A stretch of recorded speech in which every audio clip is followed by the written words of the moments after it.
And a very good afternoon to all the esteemed members of the panel, and thank you all for making time for us. I sit here on this illustrious stage as a person who represents the largest democracy in the world, home to more than 1.3 billion people, myriad cultures and demographies, many faiths and religions. This country is not easy to govern. Here are the lines we said while adopting, enacting and giving to ourselves our Constitution on the 26th day of November 1949.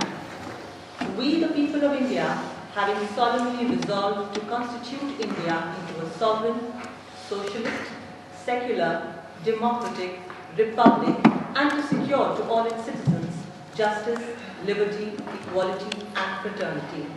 I, as a person who was raised in a very cosmopolitan world of India, who sees a person not through the prism of his religion, race, caste, or gender, I can assure you that people in my country largely think on the same lines.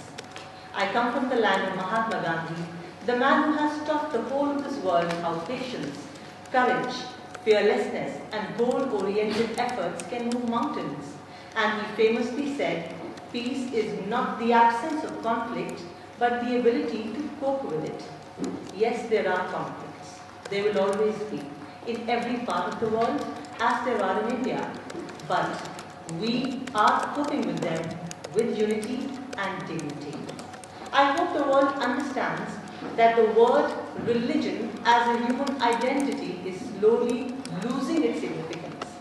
In India, we are governed, impacted, and coordinated into groups of people on the basis of our culture, food habits, festivals, languages, and not on the basis of religion alone. Allow me to give you an example of India's binding culture. A Muslim bride in the Middle East wears a white Christian gown on the day of a marriage, and the bride and the groom ceremoniously proceed to their own house, a third one just for themselves. While in India, a Muslim bride wears red, the color of fire that symbolizes a Hindu wedding, the auspicious color of matrimony in Hindus. And mostly, the bride accompanies the barat, that's the family of the groom, and moves into their home.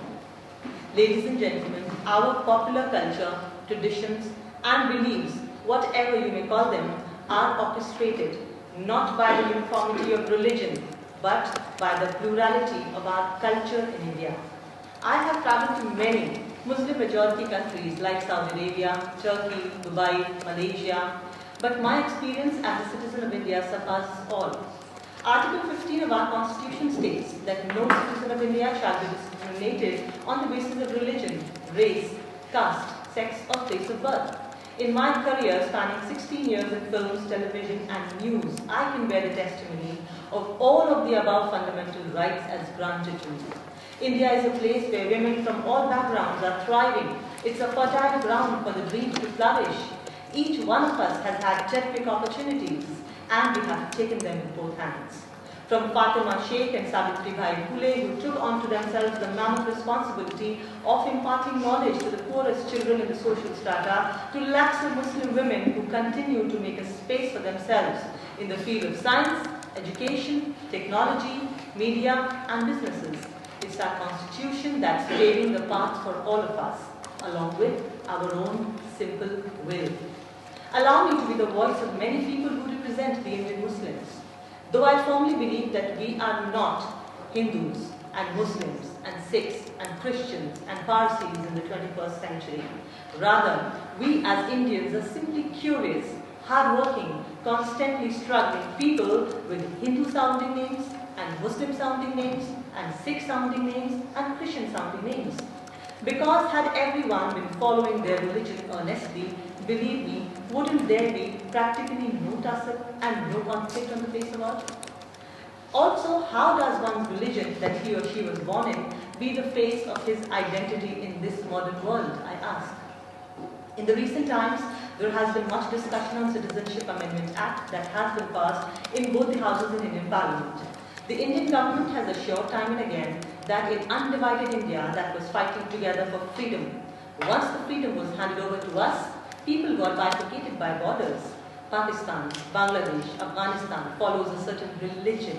and the minorities in those countries who fought for the independence of India pre-1947 could any time come back to the secular democracy of India. This act is to give immigrants the citizenship of India who were once a part of undivided India. It is not here to take away anybody's citizenship. Dear members of the United Nations Human Rights Council, members of media, my dear friends, the world is a global village. A disaster in one corner of the world is bound to have a deep impact in the other remote corner too. While as sovereign countries, let's make a promise to have each other's backs. We will look up to you as you watch where we are going to. Remembering Mahatma Gandhi again, you must not lose faith in humanity. Humanity is an ocean. If a few drops of the ocean are dirty, the ocean does not become dirty. And he also said, in a gentle way, we can shape the world. I'm Atika Farooqui, thanking you profusely.